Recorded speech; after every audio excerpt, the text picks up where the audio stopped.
Okay, thank you all for coming. First of all, I would like to thank the organizing committee for allowing me to present here, because Koen Lemmink, my PhD supervisor, was supposed to give this talk, but he was unable to make it to this conference, so that's why I take over. Today, my main goal is to actually inspire you all to use position data that obtained via tracking systems, to use it in a different way, actually, related mainly to the tactical side of things, and not only, for example, for the physiological analyses. And I will gradually build up from things we have seen at this conference quite a lot, using event data, towards more position data, and see how we can use that in relation to tactics, actually.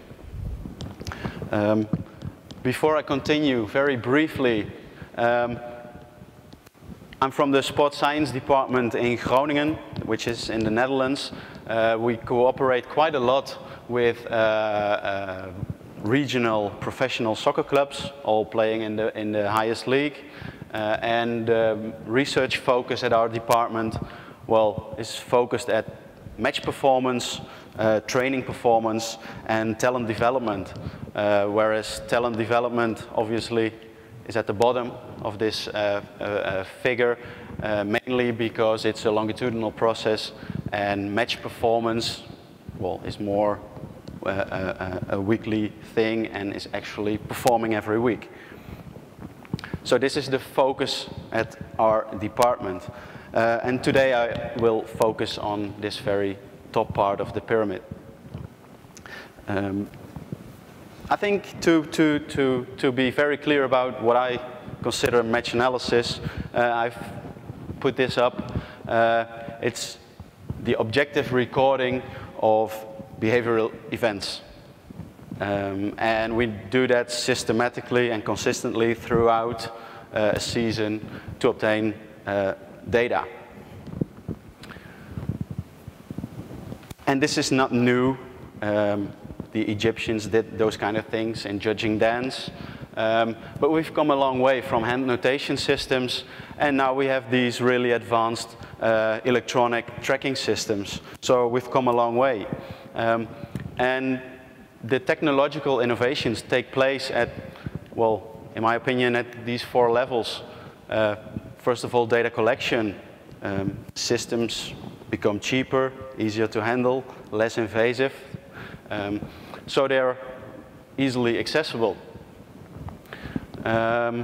Secondly, we see a lot of innovations in data storage and data processing.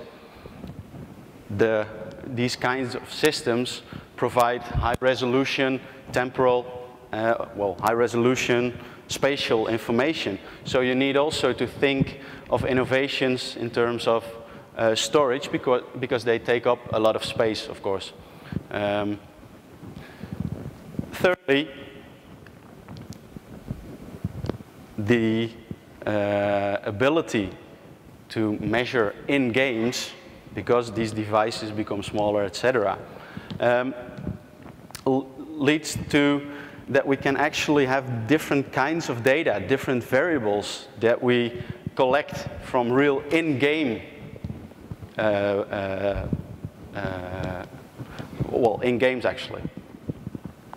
And finally, innovations are directed towards feeding back data to coaches and staff. PDAs are seen quite often on the bench with the staff, so we have to think of how we translate the information that we collect to online, preferably, feedback to the coach. So, what do we do with all this data? Well, in my opinion, there are 3 approaches. A practice-based approach, a statistics-based approach, and a theory-driven approach. And I'll stop by every approach and give a brief overview of the kind of data you would collect and what kind of things you could do with that. So first of all, the practical approach to match analysis and tactical match analysis. What we've seen quite a lot also in this conference is that we collect event data, frequencies of, for example, passes, shots on goal, all kinds of performance indicators. And what we do is we individualize this data and make individual player profiles to monitor them over the season, for example. And this is mainly coach-driven. So what the coach wants to see, that's what you put up in a coding scheme, and then you collect these kinds of information. And the focus is on feedback primarily. And we do this kind of stuff in Groningen as well. We cooperate with one of the big clubs. We have analysts sitting in the stands, entering data, which is fed back to the coach with the PDA, and he sees these kinds of things. All kinds of performance indicators. They are scored by the analysts on 5 different quality levels, ranging from very good to very poor. And then there is an algorithm that translates all these events into a mark. And the events can be synchronized, of course, with video, so the coach has direct access to specific moments in the game. And afterwards, we use this kind of data to make up player profiles. But we can do more with this data. And that brings me to the next approach, which is the statistical approach. And everybody of us is involved in using statistics somehow, but that's not what I mean. I mean the large databases that we collect, from which we can derive very valuable information. And this is aimed at defining key performance indicators and looking at statistical differences, for example, between levels of play, between positions, whatever. And the people who are really, really good at that are the mathematicians, the statisticians, those kind of people. They are really tailored to doing these kinds of analysis. And I want to highlight this book by Michael Lewis. This is, for me, the most extreme example of how statistics can be used to run a club evenly. To run a club. So I recommend this book for everybody who's interested in statistics. And we do this kind of analysis as well. For example, we analyzed one season of the Dutch Premier League, where we coded for every player action, the player who did that, the event, and the quality of the event. And we had coaches analyze the games for example, the system that was played by the teams. And this led to approximately 1,500 game events per game.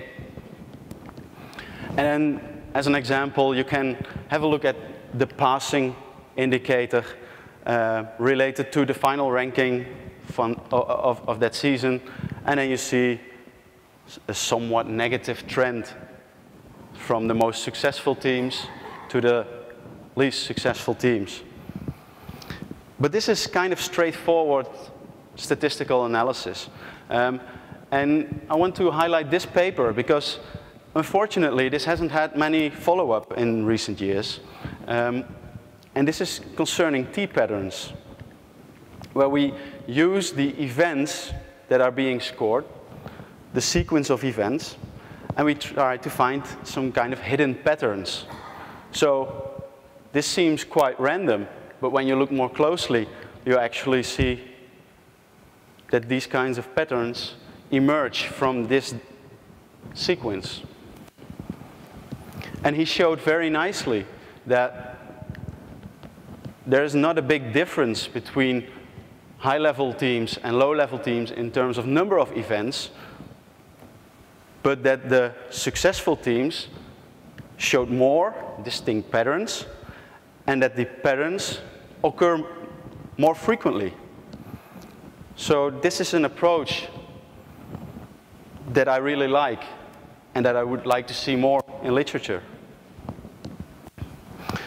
But there's one problem with these kinds of data, because it only concerns the player holding the ball.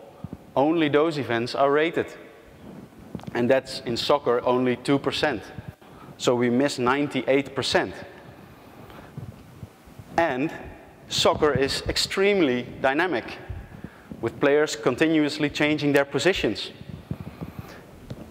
And more importantly, the game behavior that players display, or teams display, emerges from interactions between players and ball. So I think we need to think differently when tactics are concerned, because players off the ball must be considered as well. And yet, there is some kind of invariant behavior in games, because we go scouting the opponent, looking for something, but what is it? There is some kind of invariant behavior in how these players interact with each other. And that's not only my opinion, this is also what coaches say. So for example, Jimmy Greaves says that tactics are really complicated. And Benitez says that the most important thing in football is tactics. It's the movement of your players once the ball starts rolling. So it's not only one player, it's all players that make up the tactics. And what I would like to show is that it can be trained. There is a clear relation in the tactical domain between training and a match. But that has been neglected so far, in science at least. So I would argue that for those kinds of questions, we need different frameworks. We just cannot compare successful teams and unsuccessful teams.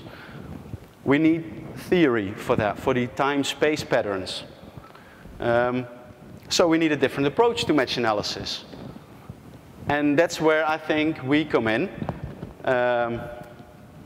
We have to, for example, confirm hypotheses based on theory, evaluate new theoretical concepts out of other domains.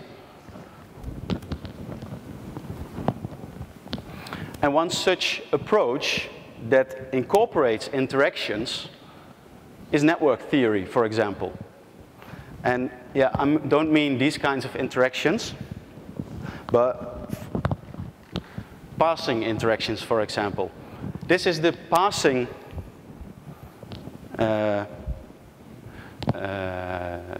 here all passes are displayed for, in the first half, Spain and the Netherlands in the World Cup final. And this is the second half. And I want you to focus on the left picture. The size of the circle indicates the player who is most often used in reaching another player. So if this player, he passes to him and he passes to him, then he gets an extra point, so to say. So the betweenness of players can be calculated. And this shows nicely interaction. But it's limited because it's only on passes. And you see that over time, the patterns differ. For example, in the first half, the back five actually, of the Netherlands were the most involved in passing, whereas that changed in the second half, although that did not result in us winning the World Cup.